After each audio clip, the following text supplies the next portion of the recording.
went back to school, got a degree in criminal justice, went to police academy and became a police officer. Did that for a little while. That was cool. Again, I felt like, I knew my calling was to serve. So still wanted to serve. I wasn't serving in the military anymore. Decided to serve as a police officer. Did that for a little bit.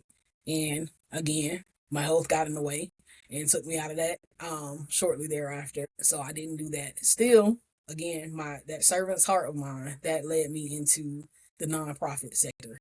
And then I started working for the YMCA and I got into family programming. First, I started with the after school program, and then I started, and then I started working with the family programming. I got promoted into that, and then I took over working 3 locations, and then that kind of grew, and then I started realizing that as much as I love the nonprofit work, I was like, man, I can do this for myself and do it the way that I want it done because you can only do so much working within a system a certain way. So I took a lot of different extra classes and learned as much as I could learn because the YMCA is an amazing organization.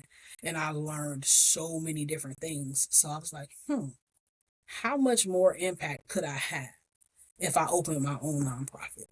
And so I did. I opened a group home for teenage girls and I ran that for 7 years. And I changed the lives of a lot of kids and a lot of adults too. So I had kids, I had employees, and then I got more kids, and then they had kids, and then I had more kids. And it just turned into a whole, a whole a whole army of kids and more kids and more kids. So now I am the leader. yeah, yes, and you are the leader. You are the fearless leader of this army. So it definitely kind of aligns with what you said. God had a totally different plan for my life.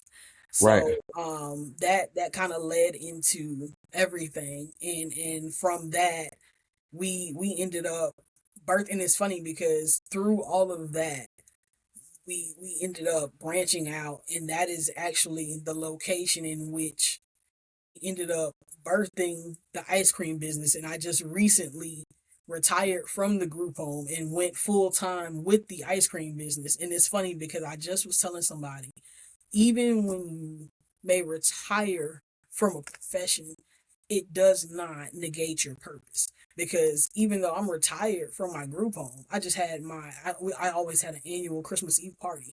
At my personal home, I had 9 people that would have, 9 children or young adults that would have been at my Christmas Eve party at my group home. They were here at my house. I was like, so just because I retired from my profession, that doesn't negate my purpose, and that doesn't sever my ties from my kids just because I closed a business. That has nothing to do with my purpose. Right. Those two things are, completely separate from one another. Just because Right. I no longer deal with the state on a daily or weekly basis, that has nothing to do with the soul tie that I have to my purpose and to my kids.